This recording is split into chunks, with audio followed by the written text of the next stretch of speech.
We all have different relationships in our life. We have relationships with our significant others, our friends, our family, but we also have a relationship with our money. Sometimes that's a healthy relationship, and sometimes that's an unhealthy relationship, depending on your habits. And our goal on the show is to help you create good money habits, good investing habits, so that your ultimate goal of financial freedom is met on your timeline. So that's something to think about when you are celebrating, hopefully with a significant other. If not, it might be just a day to reflect on, once again, your relationship with your money. Now, one thing I want to get to today, or I want to talk about today, is volatility and risk. And last year was an environment of rising volatility. And for many, especially newer investors, they felt the risk that they were taking. They were experiencing the downside of taking risk. Because guess what? There's always eventually a downside when you take risk. Now, you want the upside to be obviously a lot more than the downside, but that's why people don't just stick with CDs and money markets, right? They want to earn an above average return, ideally an above inflation return, so that purchasing power is preserved and then grown.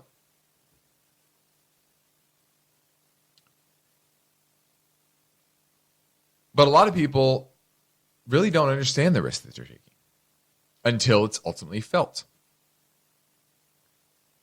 A good analogy for this is when you're driving in a car. How fast are you going? Are you wearing a seatbelt? We all know the faster you go and the less safety precautions that you have, the bigger risk you're taking. You know that. That's inherent. If you're wearing a seatbelt or not, if you have airbags in your car or not, that changes the risk that you're taking.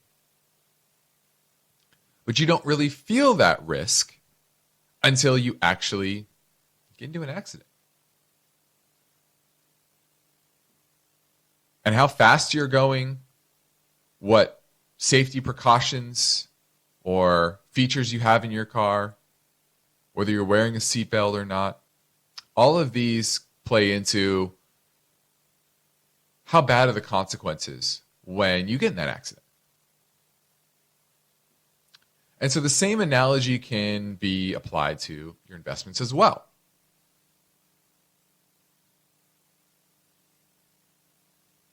A lot of times you take risk and you do well. And people believe that there's relatively low risk, especially when you're looking at a short time period. And this is why a lot of people get the false idea that there are safe equities, right? There are safe stocks. No, there are not safe stocks. There are safer stocks than others, but there are no safe stocks. And so when you are, just because when you don't feel the volatility most of the time, you don't feel the downside like you saw last year, doesn't mean that you aren't taking the risk or didn't take the risk. Or you buy a stock, it goes up 50%, you cash out, you make a bunch of money, feels good. But you took risk. Sometimes that risk pays off, sometimes it doesn't. So I wanted to highlight that because a lot of people don't realize the risk that they're taking until it is actually felt. Just like you don't realize the risk you're taking when driving a car until you actually get into an accident. Now, I'm Justin Klein, and I'm here on today's radio show and podcast help you make the most of your capital and your portfolio strategies. So I look forward to this hour answering your finance and investment questions. And you can ask yours on our anytime listener line, 24 hours a day, 7 days a week at 888-99-CHART. Or if you're listening live during our 4 to 5 Pacific time live stream, you can call and ask your question directly to me. Either way, the number never changes. It's 888-99-CHART. Now, I have a lot of material to cover today. One is, what is the outlook for bank stocks in 2023 after a relatively rough 2022? Also, AI, what are the lessons from past technological advancements that we can learn from on the path to where AI is headed and the impact on our life? Also, what markets are struggling the most when it comes to real estate in the country? And then lastly, if we have time, we're going to touch on BREIT, the Blackstone Real Estate Trust. We also have some voice bank questions to play as well. One's regard to Medical Properties Trust and Veolia. There you go. Veolia Environmental. I also have some iTunes review questions as well. So I have all this planned for this episode of InvestTalk. So give me a call at 888-99-CHART. Let's take a look at the market today. My S&P was down about 1 point. So pretty much a flat day. The NYSE, that was down 27 points, minimal, a little over 0.1%. And this is all in the back of the inflation data. The inflation data was a little bit worse than expected, right? A little higher than the market had been expecting. But a lot of this was shelter. So shouldn't be a whole lot you want to glean from this data point. And the market was kind of mixed in its reaction. So if the buyers of the options to play on this data point is those option players are out, right? Because they're betting on volatility and you didn't get very much volatility, okay? So that's kind of what happened in the market today. You had interest rates up a bit. You had the dollar. What did the dollar do?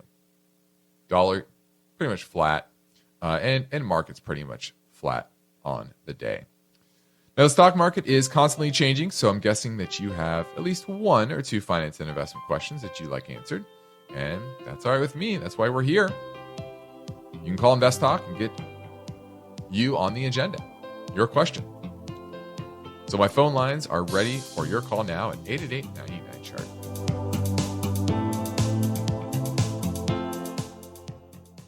Get ready for a new KPP Financial Wealth Webinar, Value Investing, Positioning Your Portfolio for Profitability, Relative Price, and Dividend Payments.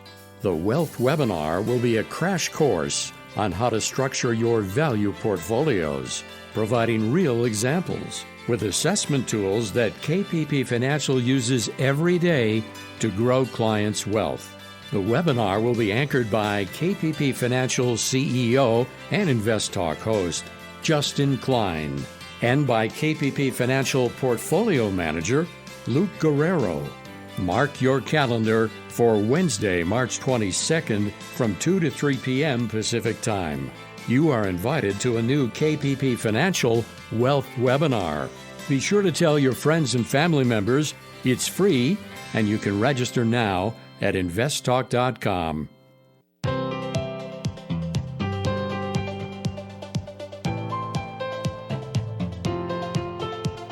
Justin Klein is here and ready to take your calls live. InvestTalk, 888-99-CHART. Hello, this is Mike from Maine. I'm just calling to find your current assessment of the stock LUMN, Lumen. Apparently they got some poor guidance on Wednesday, and I was wondering if this stock has any hope. Thank you. All right, looking at Lumen Technologies, and yeah, they had an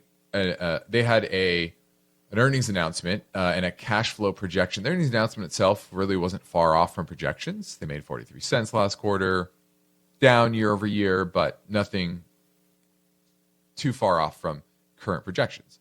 But as we always say, it's more about what they're expecting for the future, and their cash flow projections for the year were much worse than the market was expecting.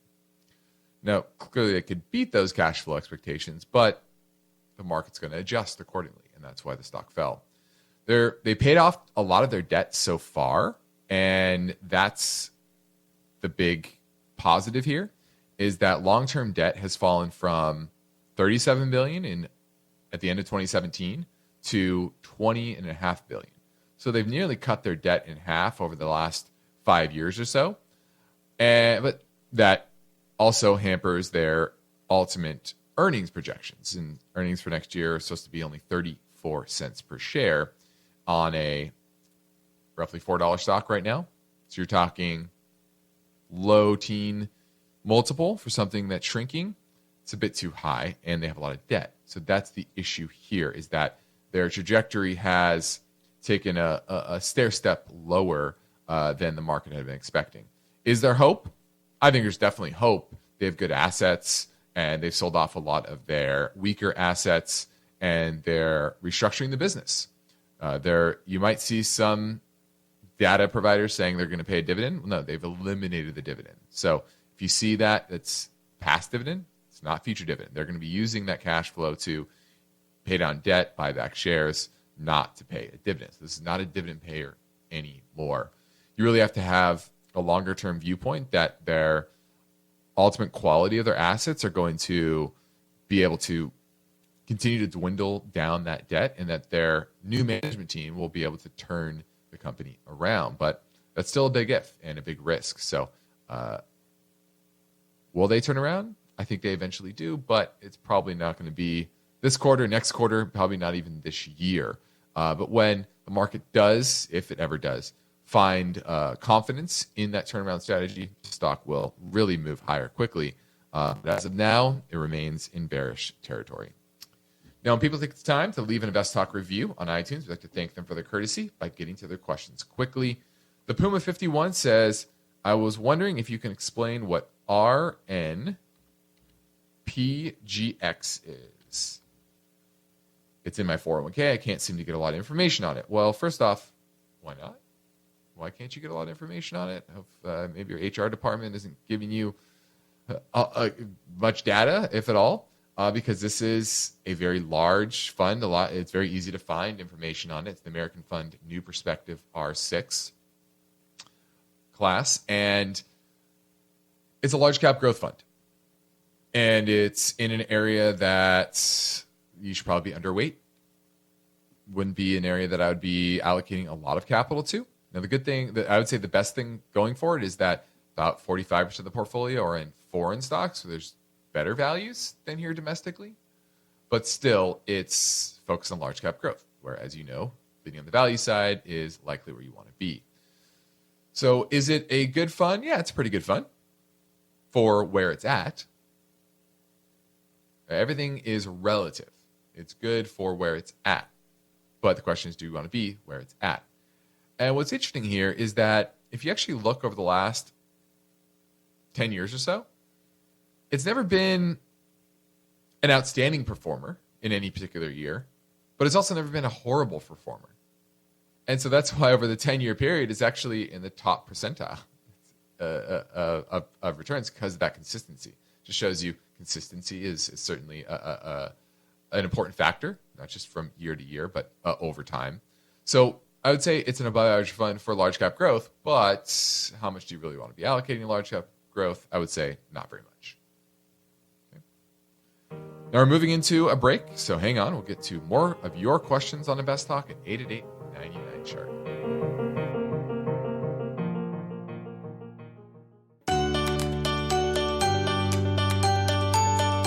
One of the most rewarding things I do each weekday is host the InvestTalk podcast. I truly enjoy helping investors, and I know that every question counts and every answer I provide will be unbiased. So as long as your questions involve the stock market or general investment topics and definitions, we set no limits. You, the caller, get to chart the course for each InvestTalk podcast. Justin and I are ready. Are you? Call with your questions anytime, day or night, 888-99-CHART. Now, my focus point today concerns the story behind this question. What's the outlook for bank stocks after a rough 2022? And I've said this before, but bank stocks are in their own kind of separate league when you're looking at analyzing them. Their dynamics are very different than almost every other sector.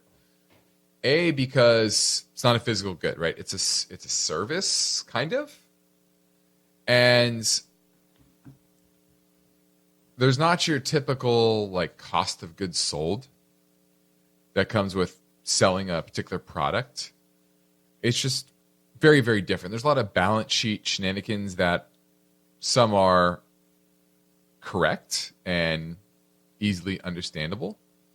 Others are more complex and maybe more opaque and just more difficult to understand. Not just how they came to those decisions, but also a lot of it is future projections. So let's dig into this. And so far this year, bank stocks have done well. But that's after a tough 2022 when bank stocks, the KBW banking index, fell 23.7% last year, where the market fell 20.7%, so underperforming the broad market. But that first lesson you should take is that's typical. When markets are good, bank stocks tend to outperform. When markets not so good, they tend to underperform the market.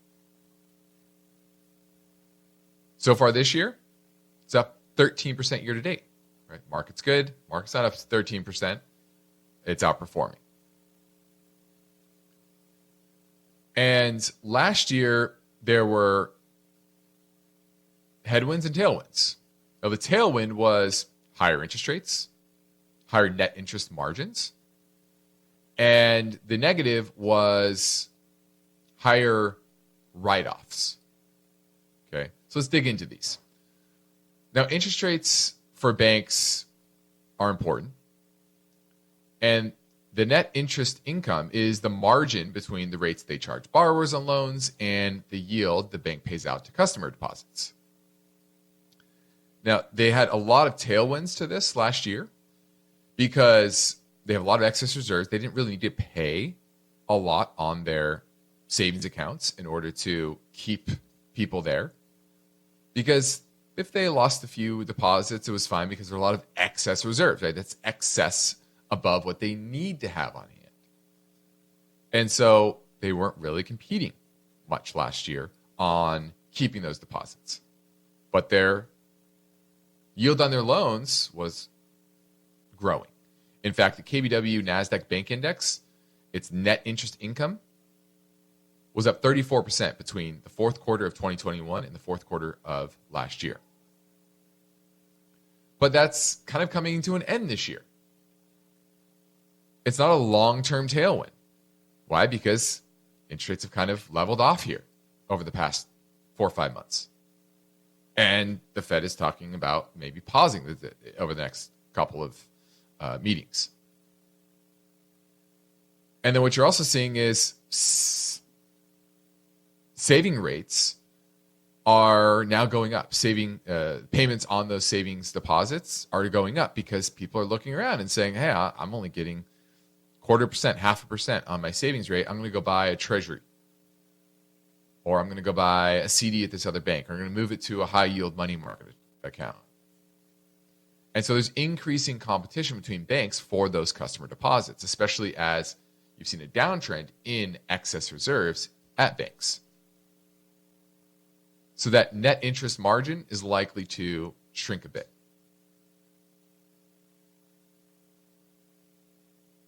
Now, major banks such as Wells Fargo and Bank of America, they've already announced lower than expected revenue guidance for the first quarter of this year because of compressions in net interest margins. So that is going to be a headwind. Tailwind last year, bit of a headwind this year. Then there's rising expenses. And a lot of this has to do with, once again, loan loss provisions. money set aside to cover defaults on their loans.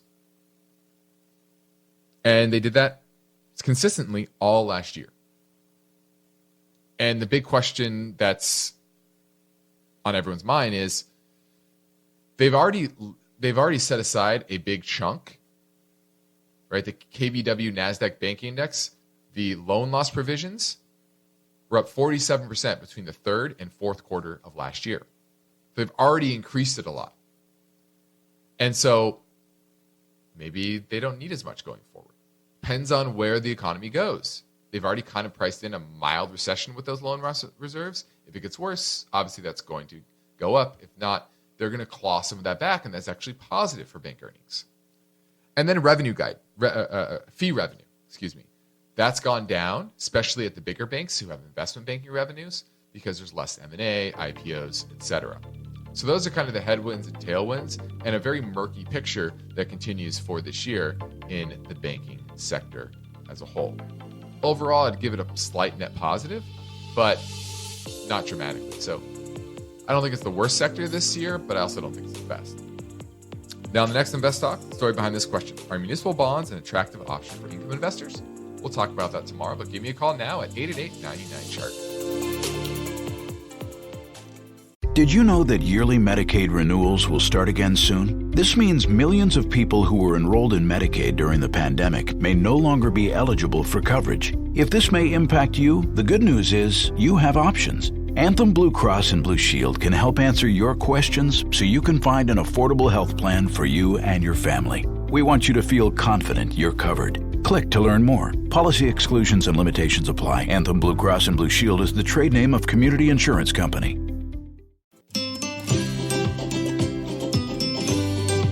Everybody wants a secure financial future, but getting there takes strategy, discipline, and the right information.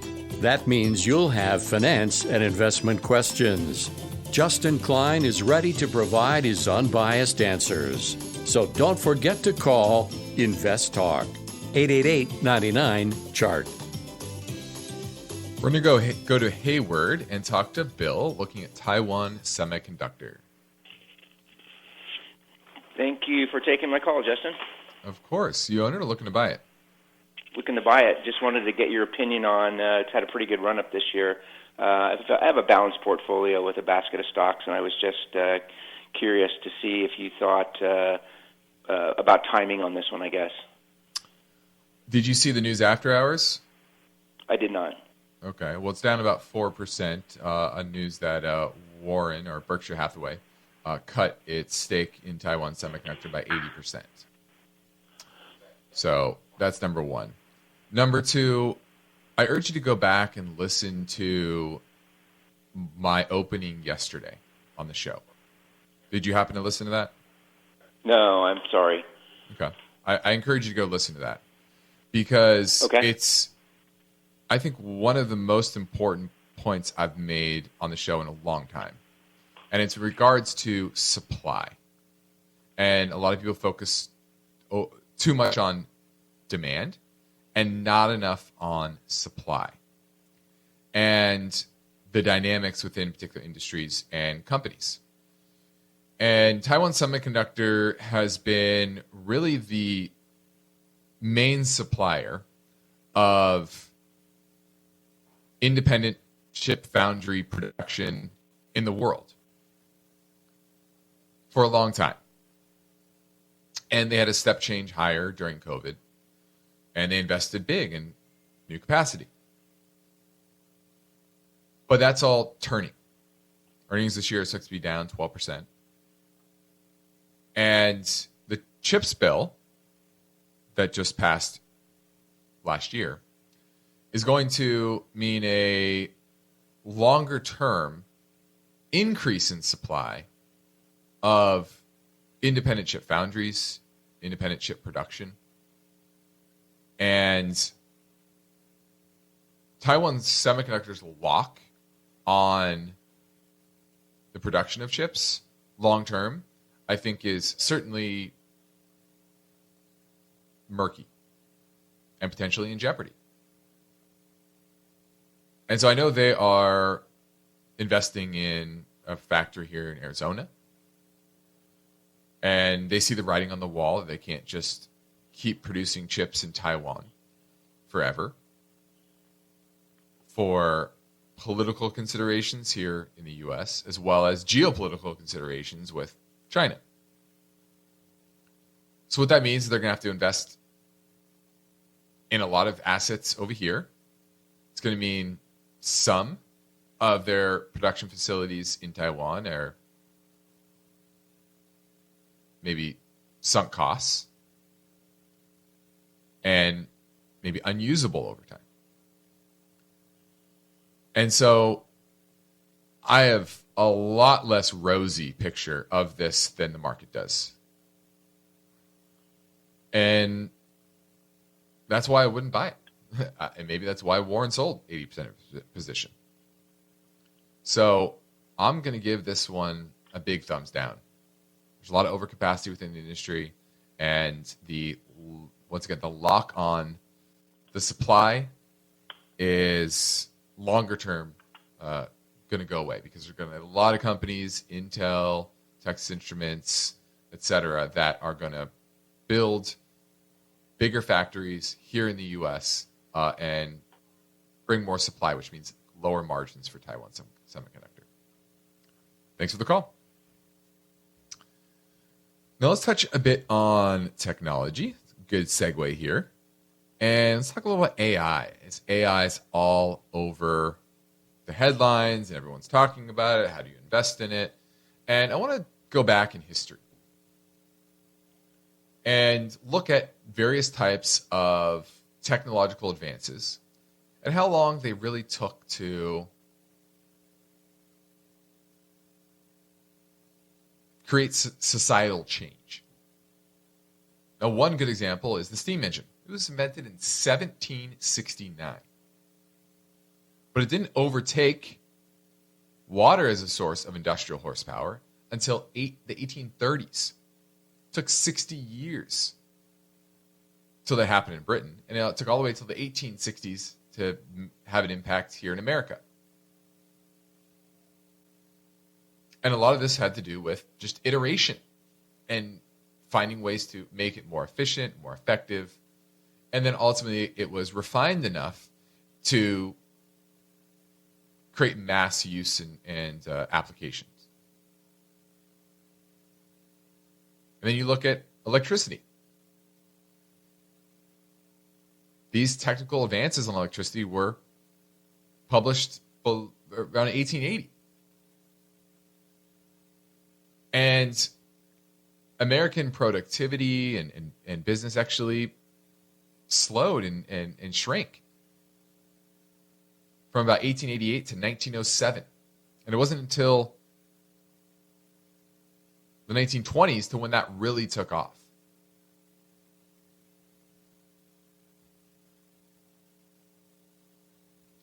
And look at chips, right? The microchip was invented in the 50s. But it wasn't really until and the internet was around in the 60s. They were sending little packets of data from one university to another. But they didn't refine it until the 1990s. And so the gap between the innovation and eventual economic impact takes time.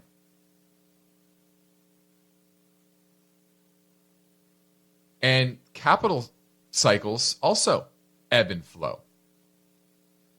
So without proper amounts of capital invested in the space, that's going to change the level of speed of advancement.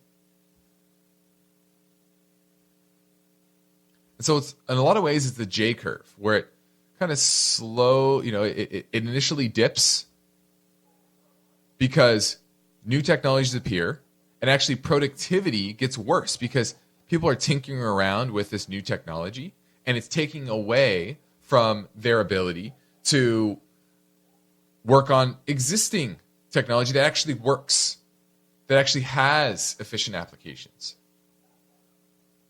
And eventually, they find enough true applications of the technology in order to create efficiencies, to create real innovations that solve problems. And then productivity starts to grow. And it builds on itself. And so these changes take time. And it will probably displace some workers, but many technologies over time have displaced workers. Ultimately, it's a good thing. Those workers find new skills, find new ways to apply themselves that are more productive for society as a whole and themselves, and likely higher pay as well. So ultimately, AI, I think, is a very good thing, and I think it's going to have a lot of great applications long term. But you're going to see probably a boom in investment. But this is the downside of that J-curve, most likely. The first 5, 10, 15, maybe even 20 years, it's probably going to be more people messing around with ChatGPT and seeing how it can write a paper and, do these interesting things that a computer's never been able to do before. And there'll be some novelty applications of it. But the true innovative applications, the true societal impact that it will have is likely many years down the line. And so the investment, I've seen this before. People get hyped up about it. I think of the internet in the late 90s, and everyone got excited about it, and there were a handful of great companies that came out of that, but the vast majority of companies you invested in during that boom crashed, burned, went bankrupt, or sold for pennies on the dollar. And that'll likely happen with AI as well. But definitely interesting, that's for sure. Now let's keep things moving and pivot to the InvestTalk voice bank for a question that came in earlier from Miami. Hello, Steve and Justin. This is Jim down in Miami. I'm calling with a question about a company called Veolia Environment, ticker VEOEY. It's a French company, a mid-cap, and they pay a 3.4% dividend. They provide drinking water, and they treat wastewater, and it seems like an interesting play in the water industry. I was wondering what your feelings are about this. I look forward to hearing your response. Have a great day. Thanks. All right. This is Veolia Environmental. This is an ADR, about a $17 billion market cap. And you're correct. They're out of France. And they are involved in waste management with mainly exposures in France, the UK, Germany, here in the US, as well as Australia. And they do have some energy services. There's exposure to Central Europe, so that's interesting. I like that what you're looking at. I like the foreign exposure. Probably gives your portfolio a bit of diversity. It's a business that has good, consistent cash flow. Free cash flow is $4 billion trailing 12 months and going higher. So I like that. On a market cap, what was the market cap again? $17 billion. It's pretty good free cash flow yield. I like it. Technicals are pretty strong. I'm going to give this one a thumbs up. Veolia Environmental. I like foreign exposure, and I like this kind of bread and butter business. It's an important one and vital to how society works, and it's profitable, which is important.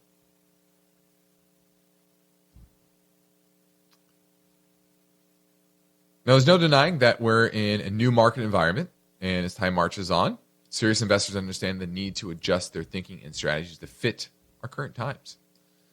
And you know that eventually retirement day will come, but you're here to prepare for that today, to take that next step.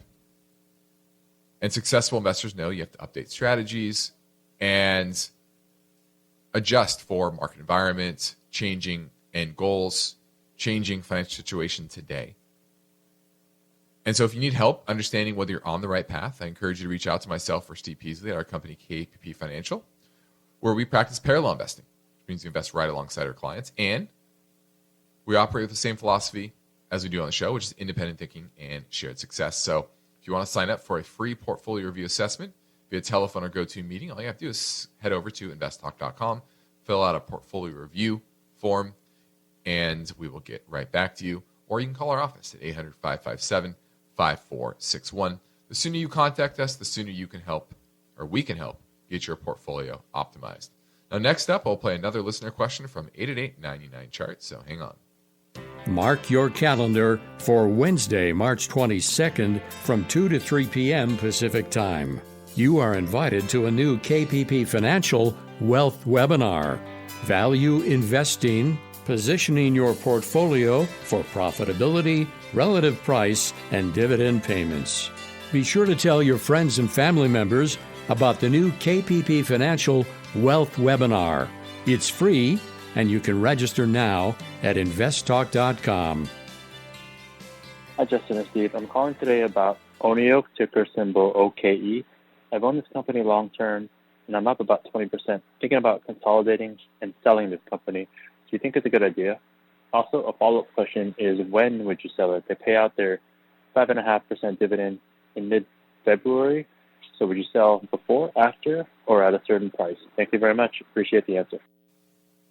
Well, selling a position before or after the dividend really has more to do with what price you're getting for it, as well as the tax implications of that dividend. Because typically the stock will fall whatever that dividend payout is for that day.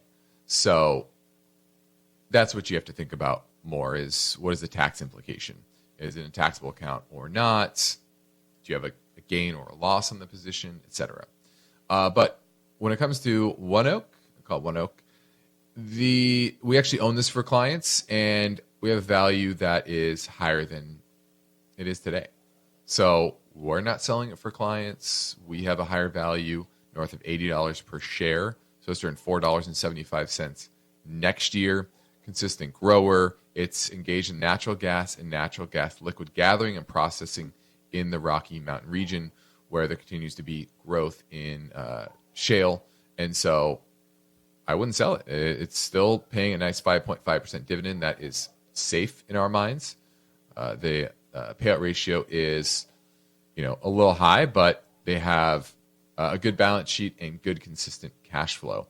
So I'm going to give ONEOK a thumbs up. I would keep holding it. It's at an all-time high in cash flow from operation, and it continues to power higher. And they've had a lot of previous investments that are just continuing to come online. So I would keep it. It's OKE. Now, this is InvestTalk. I'm Justin Klein. We have one goal here, is to help you achieve your own version of financial freedom, and our work continues after this final break. So get your questions in now at 888-99-CHART.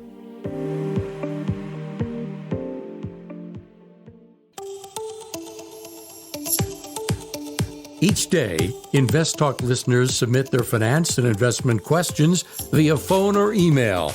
Would you like your question to be put near the top of the list? Just take a minute or two to leave a review and rating for InvestTalk at iTunes. And be sure to include a brief question with your iTunes review comments. Hello, InvestTalk. Mike from Texas. Calling about a small cap oil and gas company, Evolution Petroleum, ticker EPM. 10-year average return on equity and return on invested capital is 12%. Price to sales 1.5. Enterprise value to EBITDA 3.1. The last earnings call, they announced they eliminated the remaining